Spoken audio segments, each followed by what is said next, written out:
Hello to my fellow band directors. I have some thoughts I'd like to share about band method books. Now, in our program, we use band method books, so I think there's a lot of value in them. However, they also have limitations, and I think we want to be aware of those so we can know how to help our students. Now, first of all, the background behind my thoughts is that when we learn something, we're talking about a couple different things. One are the concepts. The concepts are called declarative memory. It's an active form of learning, and in one way or another, concepts come from the teacher. Now, it's not enough just to know everything that we need to know, because you could know everything there is to know about playing an instrument or playing a sport or driving a car or doing brain surgery, but you're not going to be successful at those things unless you've also practiced and developed the skills to do that. Skills are what's called procedural memory. It's a passive form of learning, and it doesn't come from a teacher. It comes from practice and repetition, and they're built over time.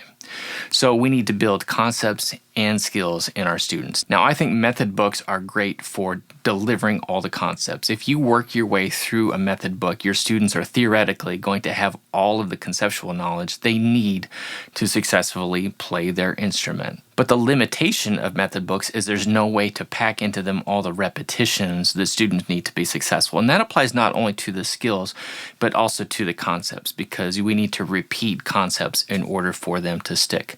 Likewise, we as teachers are responsible not only for delivering the concepts, but also giving students the mechanisms by which they can practice and develop their new skills, which often means practicing them in isolation until they're more ingrained.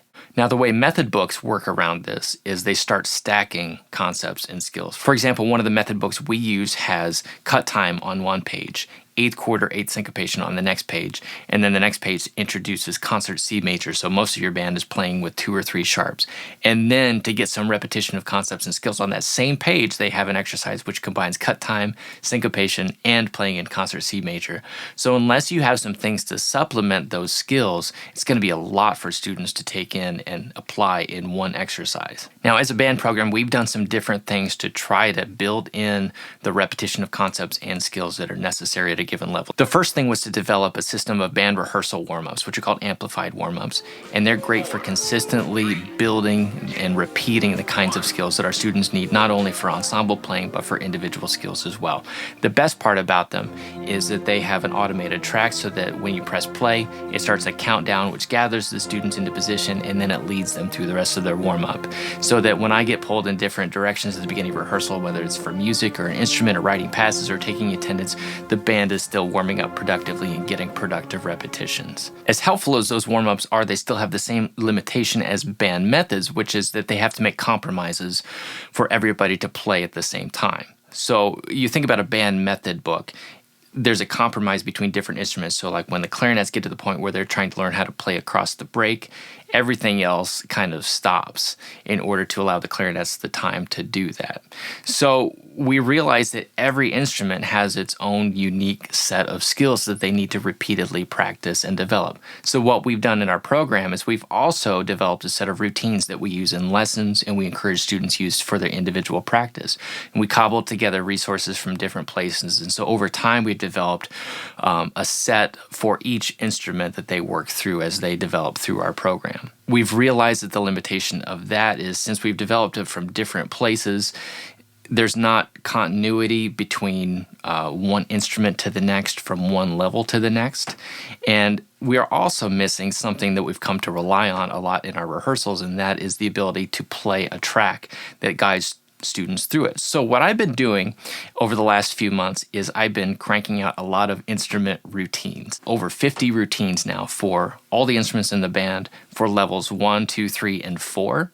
And there's continuity between instruments, between levels, and there's some skills that we had been missing before, and they're all built in there now. Plus, I've also created a practice track for each routine that has drum tracks and metronome to keep them on time.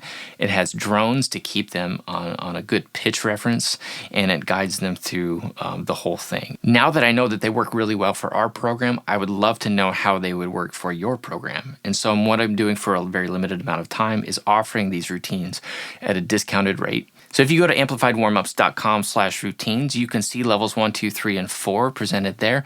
There's also a table that will walk you through the skills that are developed at every level for each of the instrument, so you can see how that would work. You can also take a look at the practice tracks that are all available there on the website. So what we will do in our lessons is we start with the routine. So we're getting that groundwork of the fundamentals. We'll do some rhythm work, we'll do some scale work, and then we'll jump into the method books and develop those concepts and those skills systematically. But getting those concepts and skills that need to be repeated over and over again, we take care of those right away at the beginning of a lesson. And then students, when they're practicing at home, they have that same opportunity.